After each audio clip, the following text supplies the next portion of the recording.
This is Pippi Longstocking. It's Chapter 10, Pippi Acts as a Lifesaver. One Sunday afternoon, Pippi sat wondering what to do. Tommy and Annika had gone to a tea party with their mother and father, so she knew she couldn't expect a visit from them. The day had been filled with pleasant tasks. She'd gotten up early and served Mr. Nielsen fruit juice and buns in bed. He looked so cute sitting there in his light blue nightshirt, holding the glass in both hands. Then she had fed and groomed the horse and told him a long story of her adventures at sea. Next, she'd gone into the parlor and painted a large picture on the wallpaper. The picture represented a lady in a red dress and a black hat. In one hand, she held a yellow flower, and in the other, a dead rat. Really, a dead rat? Pippi thought it a very beautiful picture. It dressed up the whole room. Then she sat down in front of her chest of drawers and looked at all her birds' eggs and shells and thought about the wonderful places where she and her father had collected them, and about all the pleasant little shops all over the world where they had bought the beautiful things that were now in the drawers of her chest. Then she tried to teach Mr. Nielsen to dance the Shotzi, but he didn't want to learn. For a while she thought of trying to teach the horse, but instead she crept down into the woodbox and pulled the cover down. She pretended she was a sardine in a sardine box. It was a shame Tommy and Annika weren't there, so they could have been sardines too. Now it had begun to grow dark. She pressed her little nose against the window pane and looked out into the autumn dusk. She remembered that she hadn't been riding for a couple of days and decided to go at once. That would be a nice ending to a pleasant Sunday. Accordingly, she put on her big hat, fetched Mr. Nielsen from a corner where he sat playing marbles, saddled the horse, and lifted him down from the porch. And off they went, Mr. Nielsen on Pippi and Pippi on the horse. It was quite cold and the roads were frozen, so there was a good crunchy sound as they rode along. Mr. Nielsen sat on Pippi's shoulder and tried to catch hold of some of the branches of the trees as they went by, but Pippi rode so fast that it was no use. Instead, the branches kept boxing him in the ears. He had a hard time keeping his straw hat on his head. Pippi rode through the little town, and people pressed anxiously up against the walls when they came streaming by. The town had a market square, of course. There were several charming old one-story buildings and a little yellow-painted town hall. And there was also an ugly building, newly built and 3 stories high. It was called the Skyscraper because it was taller than any of the other buildings in town. On a Sunday afternoon, the little town was always quiet and peaceful, but suddenly the quiet was broken by loud cries. "The skyscraper's burning! Fire! Fire!"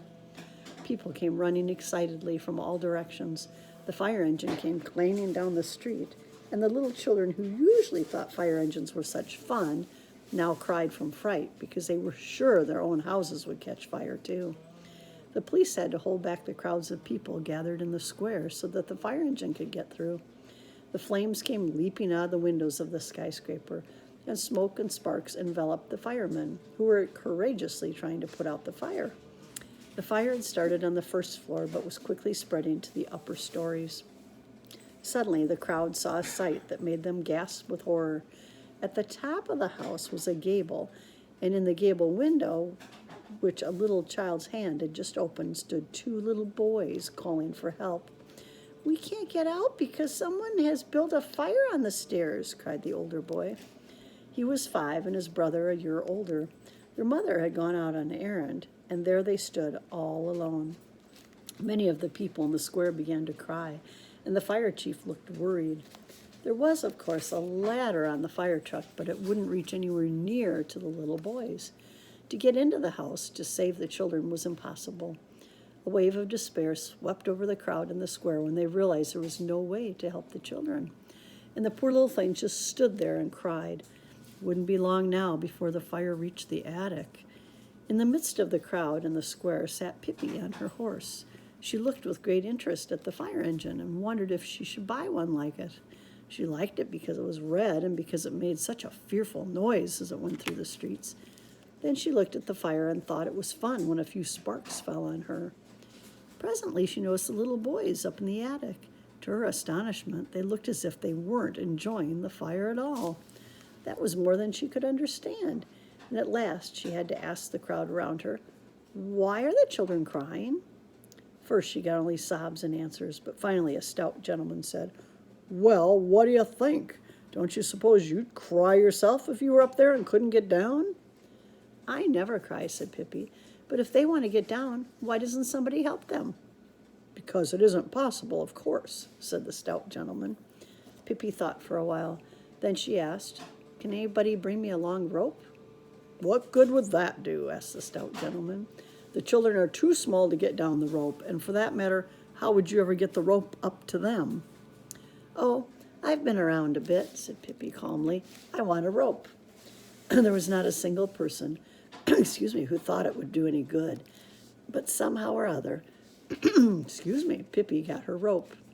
Not far from the gable of the skyscraper grew a tall tree. The top of it was almost level with the attic window, but between the tree and the window there was a distance of almost 3 yards. And the trunk of the tree was smooth and had no branches for climbing on. Even Pippi wouldn't be able to climb it. The fire burned. The children in the window screamed. The people in the square cried. Pippi jumped off the horse and went up to the tree. Then she took the rope and tied it tightly to Mr. Nielsen's tail. "Now you be Pippi's good boy," she said. She put him on the tree trunk and gave him a little push. He understood perfectly what he was supposed to do, and he climbed obediently up the tree trunk. Of course, it was no trouble at all for a little monkey to do that. The people in the square held their breath and watched Mr. Nielsen. Soon he reached the top of the tree. There he sat on a branch and looked down at Pippi. She beckoned to him to come down again. He did so at once, climbing down the other side of the branch, so that when he reached the ground, the rope was looped over the branch and hung down double with both ends on the ground. "Good for you, Mr. Nielsen," said Pippi. "You're so smart you can be a professor any time you wish." She untied the knot that had fastened the rope to Mr. Nielsen's tail. Nearby, a house was being repaired, and Pippi ran over and got a long board. She took the board in one hand, ran to the tree, grasped the rope in her free hand, and braced her feet against the trunk of the tree.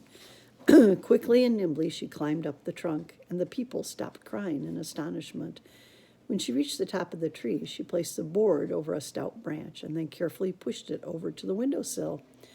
And there lay the board like a bridge between the top of the tree and the window. The people down in the square stood absolutely silent. They were so tense they couldn't say a word. Pippi stepped out on the board. She smiled pleasantly at the 2 boys in the gabled window. "Why do you look so sad?" she asked. "Have you got a stomachache?" She ran across the board and hopped in at the window. "My, it seems warm in here," she said. "You don't need to make any more fires in here today. I can guarantee that. And at the most, 4 sticks in the stove tomorrow, I should think." Then she took one boy under each arm and stepped out on the board again. "Now you're really going to have some fun," she said. "It's almost like walking a tightrope." When she got to the middle of the board, she lifted one leg in the air, just as she had done at the circus. The crowd below gasped, and when a little later Pippi lost one of her shoes, several old ladies fainted. However, Pippi reached the tree safely with the little boys. Then the crowd cheered so loudly that the dark night was filled with noise, and the sound drowned out the crackling of the fire. Pippi hauled up the rope, fastened one end securely to a branch, and tied the other one around one of the boys. Then she let him down slowly and carefully into the arms of his waiting mother, who was beside herself with joy when she had him safe. She held him close and hugged him with tears in her eyes. But Pippi yelled, "Untie the rope, for goodness sakes. There's another kid up here. He can't fly either." So the people helped to untie the rope and free the little boy. Pippi could tie good knots. She could indeed. She'd learned that at sea. She pulled up the rope again, and now it was the second boy's turn to be let down. Pippi was alone in the tree. She sprang out on the board, and all the people looked at her and wondered what she was going to do. She danced back and forth on the narrow board. She raised and lowered her arms gracefully and sang in a hoarse voice that could barely be heard down in the square. "The fire is burning. It's burning so bright. The flames are leaping and prancing. It's burning for you. It's burning for me. It's burning for all who are dancing." As she sang, she danced more and more wildly, until many people covered their eyes in horror, for they were sure she would fall down and kill herself. Flames came leaping out of the gable window, and in the firelight people could see Pippi plainly. She raised her arms in the night sky, and while a shower of sparks fell over her, she cried loudly, "Such a jolly, jolly fire!" She took one leap and caught the rope. "Look out!" she cried, and came sliding down the rope like greased lightning. "Three cheers for Pippi Longstocking! Long may she live!" cried the fire chief. "Hip, hip, hooray! Hip, hip, hooray! Hip, hip, hooray!" cried all the people 3 times. But there was one person who cheered 4 times. It was Pippi Longstocking. The last chapter is chapter 11. It's called Pippi Celebrates Her Birthday.